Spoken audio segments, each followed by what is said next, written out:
Quando eu era criança, eu já sabia que era gay. Desde criancinha. Eu sabia que eu era diferente. Eu não tinha instintos sexuais, porque isso é uma coisa que a gente se descobre com a adolescência e tudo, mas eu sabia que eu era diferente. Eu sabia que eu não gostava das menininhas, eu sabia que eu era diferente. E alguém me disse que com 15 anos a minha voz iria mudar. Mas eu achava que a minha voz iria mudar e ia ser uma coisa meio que roleta. Tipo, escolhe a voz que vai mudar. E o meu pânico era de ter uma voz fina. Porque se era pra ser gay, eu queria ser gay escondido. Eu não queria que ninguém percebesse. Então eu tinha medo de ter essa voz assim. Aí o que eu fiz? Isso eu ouvi com 8 para 9 anos.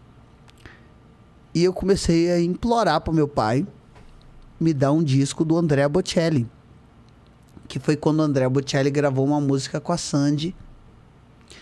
E aí eu comecei a ouvir Andrea Bocelli e imitar a voz dele, tentar imitar, nunca consegui, mas tentar imitar aquela voz grave do Andrea Bocelli para eu treinar, para se acaso minha voz ficasse fina. Nossa, você poder saber como... Foi aí que eu aprendi a imitar.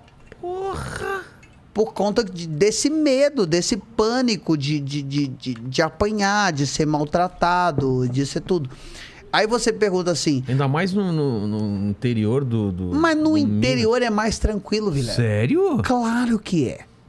Aqui a gente tem uma falsa ilusão de liberdade. Parece que aqui é mais esclarecido. Não, aqui a gente tem uma falsa ilusão de liberdade. Aqui o gay, ele tem uma falsa noção de que ele tá livre, de que ele é aceito, mas é aqui que ele toma lampadada na Augusta. Isso é.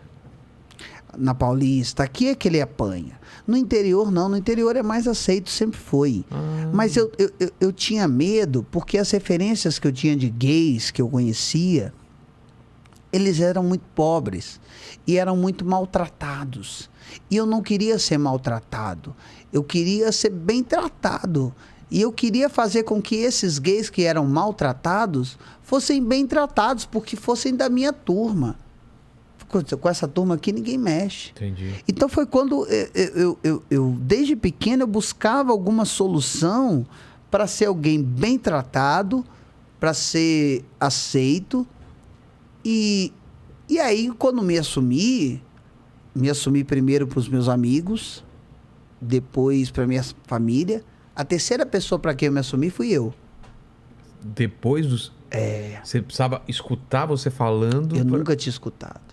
Eu nunca tive coragem de dizer eu sou gay.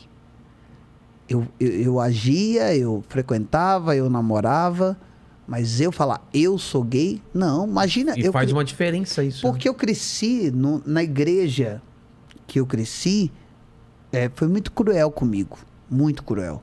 Eu espero muito que os pastores... Tem um movimento agora, a gente estava discutindo hoje à tarde, né?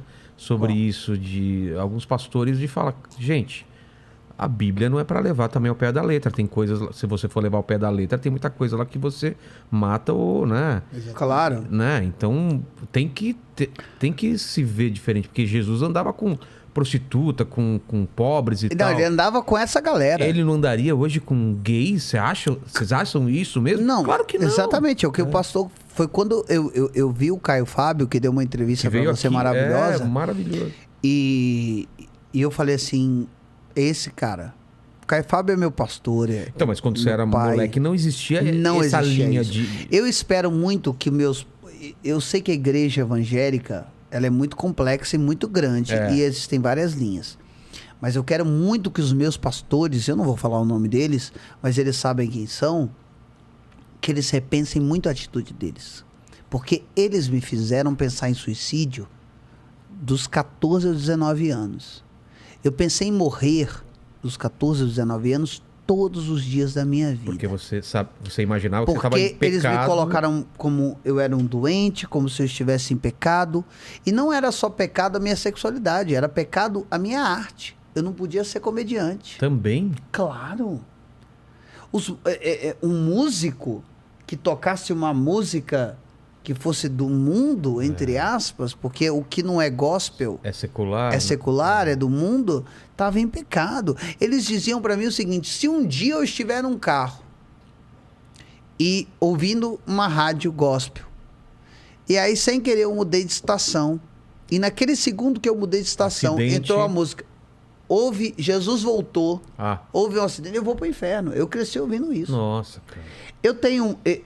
os pastores que foram meus pastores durante muitos anos, e foram os únicos, eu espero que eles se arrependam muito de quem eles foram. Espero que eles mudem muito.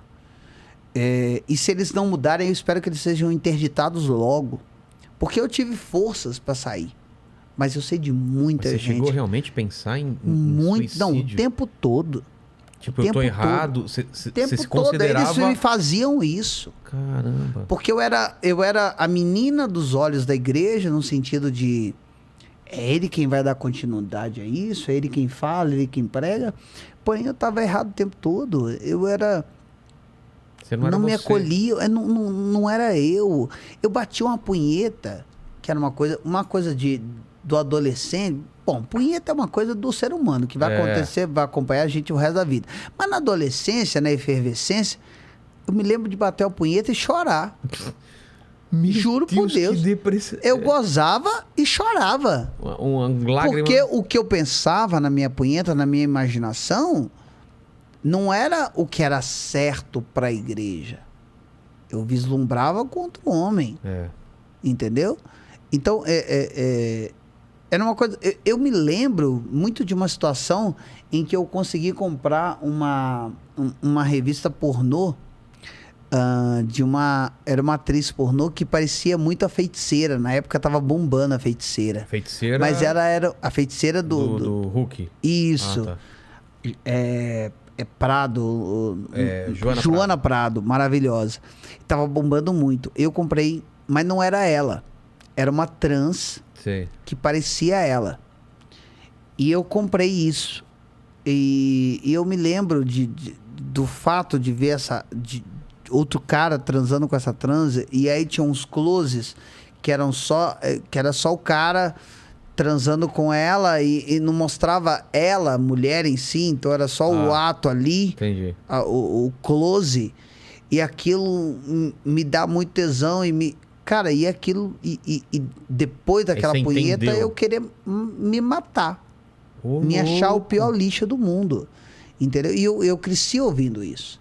E hoje eu falo assim... Mas você acha que até hoje ainda deve acontecer isso, né? Muito. Muito, muito. Eu espero muito, porque assim, eu sei que dessa igreja e desses pastores,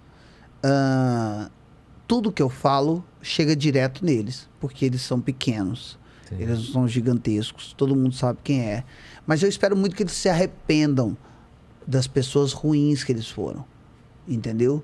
Principalmente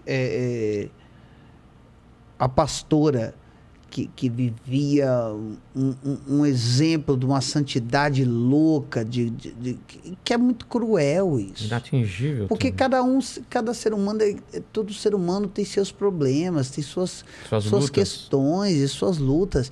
E eu sei que, cara, se eu pudesse escolher, logicamente eu escolheria ser hétero. Pô, é muito mais fácil. Muito mais fácil. Imagina pra mim. Eu comediante, um cara que falo bem, eu venderia muito mais merchan, faria muito, sabe?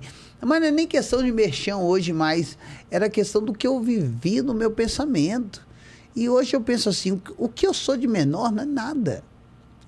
Até que eu vi o Caio Fábio falando no programa do Gentili uma vez. Ah, isso lá atrás? Lá atrás. Eu tenho muitas ressalvas com o cara que o Gentili se tornou. Mas eu sempre me identifiquei muito com ele, e as vezes que a gente se encontrou, a gente se identificou muito, porque o Gentili vem de uma vibe de igreja. Também. E que eu também e tal. Então a gente sempre que a gente se encontrou foi muito bonito, sabe? Foi muito incrível. Depois, enfim, entrou coisas ideológicas e fofoca de um lado pro outro, e aí virou uma merda.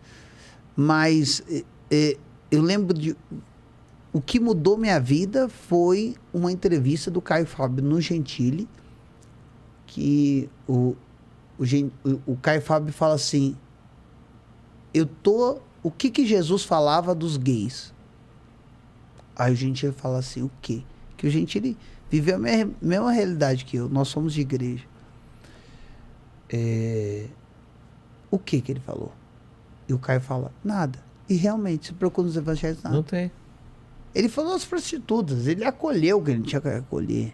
Então eu nasci assim, eu não tinha que brigar assim. Mas eu pensei na morte. E o que me dói é porque eu sei que tem... Eu fui forte, mas eu sei que tem pessoas... Que não consegue segurar essa onda. Não né? conseguem. Claro que não. Não conseguiram. É. Tem famílias que choram hoje a dor de terem perdido os seus familiares por mortes tiradas por si mesmo,